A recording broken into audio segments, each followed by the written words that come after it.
La chronique autour du monde avec Didier François ce soir. Bonsoir Didier. Bonsoir. Aujourd'hui, Varsovie, la capitale de la Pologne, a commencé à se transformer en forteresse et pour cause, dans 3 jours, c'est le sommet de l'OTAN. 40 chefs d'État et de gouvernement, Obama, Poutine, Hollande et Cameron. Eh oui. Il y aura un sujet qui sera sur toutes les lèvres, le Brexit, Didier. Car Didier, ce Brexit va avoir des conséquences importantes non seulement pour l'OTAN, mais aussi pour la défense européenne. Est-ce que c'est une bonne ou est-ce que c'est une mauvaise nouvelle? Alors pour l'instant, c'est une inquiétude, Voilà, parce que personne ne sait de quel côté ça va tomber.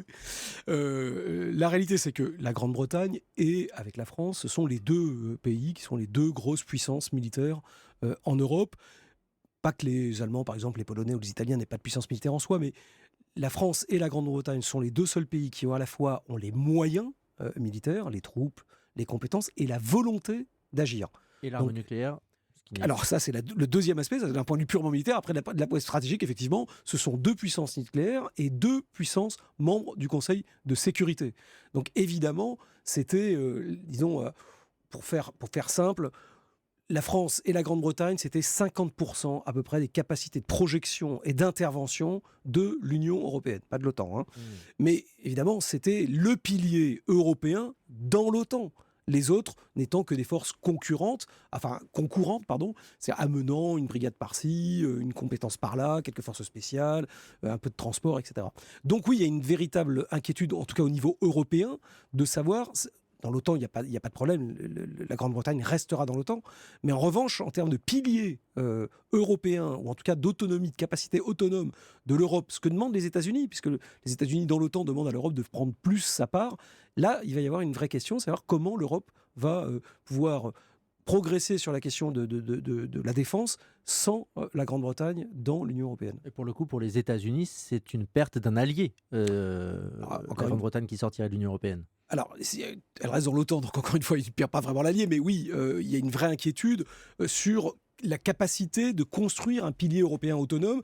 On voit bien que les États-Unis, depuis quelques années, sont en train de se réorienter vers l'Asie et le Pacifique, et que donc ils aimeraient bien que les Européens reprennent un peu plus à leur compte un certain nombre de choses de leur propre sécurité en Europe. Or, c'était les Français et les Britanniques qui faisaient ça, surtout les Français, on l'a vu avec l'intervention au Mali, contre le terrorisme, mais les Britanniques étaient très présents dans toutes les interventions américaines, hein. Dans la Corne de l'Afrique aussi, Voilà. pour la mission européenne Atalante. Absolument, et puis aussi, alors Atalante, là pour le coup, effectivement, là il y a une véritable interrogation, parce que Atalante c'est à la fois une opération internationale, la Task Force 150, mais c'est aussi une opération européenne.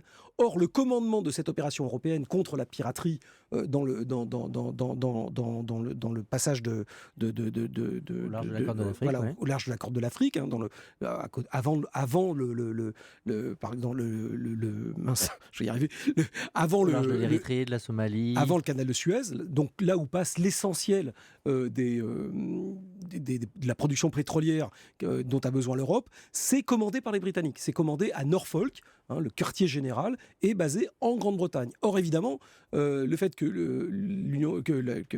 la Grande-Bretagne quitte l'Union européenne va naturellement poser la question de savoir si, légitimement, le quartier général peut rester à Norfolk, puisque la Grande-Bretagne quitte l'Union européenne. Est-ce qu'à contrario, on peut se dire que le départ de la Grande-Bretagne de l'Union européenne, ce Brexit, va relancer l'idée de défense européenne que bloquait en partie Londres? Alors c'est ça, c'est toujours un peu contradictoire, c'est que il y a un dirigeant français qui expliquait ça à la veille du sommet de l'OTAN, puisque la Grande-Bretagne était à la fois un moteur et un frein. C'est-à-dire que c'est un moteur dans la mesure où justement elle avait des compétences, des capacités, et qu'à chaque fois qu'on voulait faire avancer quelque chose sur les questions de défense en Europe, qui est quand même en général très pacifiste, douce, etc., les Britanniques et les Français mettaient le poids dans la balance en disant, dis donc, attention, on a un problème avec le terrorisme, etc., il faut avancer.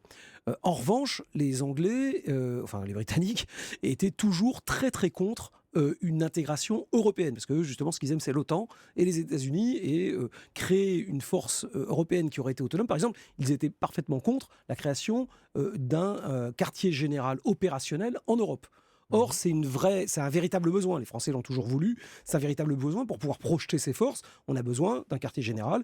Or, là, pour le coup, effectivement, le départ de la Grande-Bretagne, donc la Grande-Bretagne était un frein, le départ de la Grande-Bretagne peut relancer l'idée que l'Allemagne, la Pologne, la France, l'Italie, l'Espagne créent un quartier général qui permet de commander des opérations extérieures. Ça serait le rêve. Voilà, donc, mais pour l'instant, c'est un peu tôt, personne ne sait ce que ça va donner. D'accord, bonne ou mauvaise nouvelle, on ne sait pas. En tous les cas, une inconnue qu'on dévoilera peut-être en partie et dont les dirigeants vont parler lors de ce sommet de l'OTAN qui commence dans 3 jours à Varsovie. Merci Didier François.